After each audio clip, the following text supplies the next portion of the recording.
time now to take a look at how the newspapers have been covering the protests in China over COVID restrictions. Our press reviewer, Solange Mojan, is here to tell us more. Yeah, let's begin with how the Chinese papers are covering this. The Global Times today, it is focusing instead on the protests, it's focusing instead on deep sea diving and as well on the elections in Taiwan. They were relatively Beijing friendly, which is seen by the Global Times as a call for peace.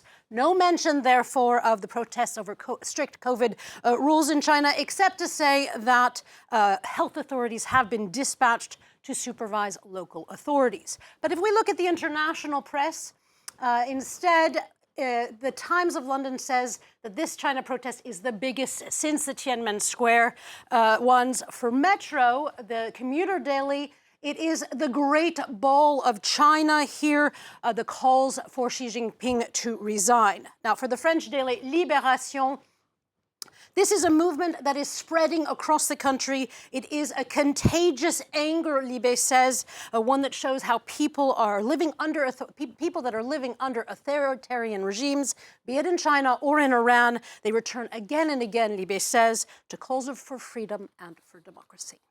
And Solange, what are the papers saying about whether these protests could actually topple Xi Jinping's government?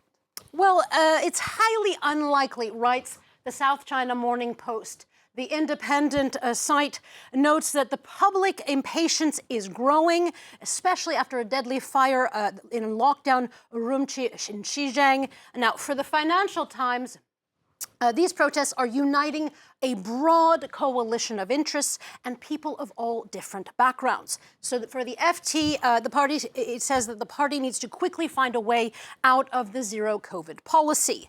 But such widespread anger does not mean that the Communist Party is going to tolerate such dissent. It remains seen as a threat, according to The Guardian, to the party's rule. The extent of anger does show, it says, the cracks in the facade of unchallenged authority, but Hong Kong, The Guardian notes, is a reminder of Beijing's, quote, ruthless methods to suppress dissent. The protesters, though, are being quite creative, Bloomberg tells us. With tricks to evade censors, they're holding up blank pieces of paper, which you see there, and some are even calling it the blank paper revolution. Others, as a Hong Kong activist shows us on Twitter, they're actually holding up an equation, math equations, which you see here, that are named after Harvey Friedman. Why? Well, because the mathematician's name sounds awfully like Friedman. Another Twitter user says that chants like more lockdowns, I want to do COVID tests, remind us of the brave efforts that encapsulate the highest Chinese wisdom, weaponizing passive aggressiveness. But it is too early to know. In following with Morton Moreland's cartoon for the Times, it is too early to know whether the dragon of China will roar and burn Xi Jinping's COVID policy to the ground. All right, Solange, you're going to stay on the topic of protests. This time, papers are discussing the ongoing protests in Iran. Yeah, as The Guardian tells us, the niece of Iran's supreme leader, she has called for countries to cut all links to, quote, Iran's murderous and child-killing regime. But 2 days after this call, after the video was posted, the young woman, CNN tells us, was arrested. Again, it's important to note that is not the young woman. CNN just went with this photo. It's actually a doctor. It's not the young woman.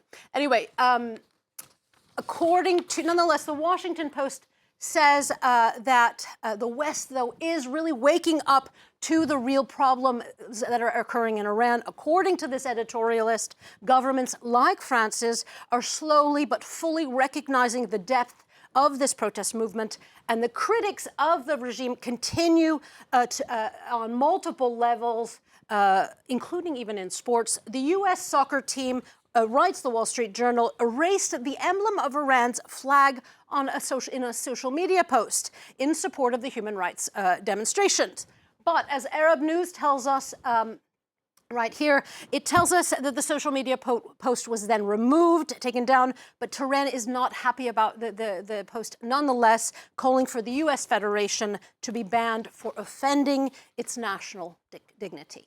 All right, Solange, you're switching gears now. You're going to tell us about a few articles about food. Yeah, these are two different stories, but both are on addictive foods. Politico tells us, it explains the challenges facing the chocolate industry, namely in Europe. Brussels is currently finalizing a policy that would ensure that no deforestation and no child labor is used on chocolates that it imports. And the cost and supply, though, of these chocolates, once the policy goes through, is highly being watched, especially by chocolate lovers, because there could be disruptions. Now, the next article, it's from The Atlantic, and it's about another addictive food, hot peppers. Fishermen were wanting to dissuade dolphins from getting stuck in their nets or eating the fish within them, so they coated the nets with hot peppers, except, well, dolphins, they like the spiciness of the nets.